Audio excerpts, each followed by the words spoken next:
ఆంధ్ర తెలంగాణలో తక్కువ ఫీజులతో high quality results ఇస్తున్న ఏకైక సంస్థ తిరుమల్ ఐఏఎస్ ఇన్స్టిట్యూట్. సంక్రాంతి పండుగ వేళ సిద్దిపేట జిల్లాలో తీవ్ర విషాదం చోటు చేసుకుంది. కొండపోచమ్మ సాగర్ డ్యాంలో పడి 5 యువకులు మృతి చెందారు. హైదరాబాద్ లోని ముషీరాబాద్ కు చెందిన 7 యువకులు శనివారం కొండపోచమ్మ సాగర్ చూసేందుకు బయలుదేరి వెళ్లారు. అయితే వారు డ్యాంలో స్నానం చేసేందుకు దిగారు. ఈ క్రమంలోనే ప్రమాదవశాత్తు వారు డ్యాంలో గల్లంతయ్యారు.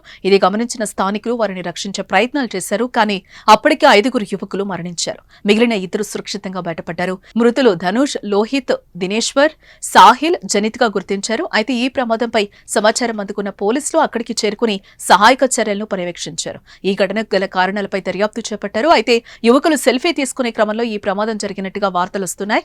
మరోవైపు ఈ ప్రమాదానికి కొంతసేపటి ముందు యువకులు నీటిలో దిగి ఆడుతున్న వీడియోలు ప్రస్తుతం సోషల్ మీడియాలో వైరల్ గా మారాయి. ఇక సిద్దిపేట ఘటనపై సీఎం రేవంత్ రెడ్డి స్పందించారు. గజ ఈతగాళ్లను రంగంలోకి దింపాలని, ఘటనా స్థలానికి అధికారులు వెళ్లాలని ఆదేశించారు. ఈ ఘటనపై ఎప్పటికప్పుడు తనకు సమాచారం ఇవ్వాలని అధికారులకు సీఎం రేవంత్ రెడ్డి సూచించారు.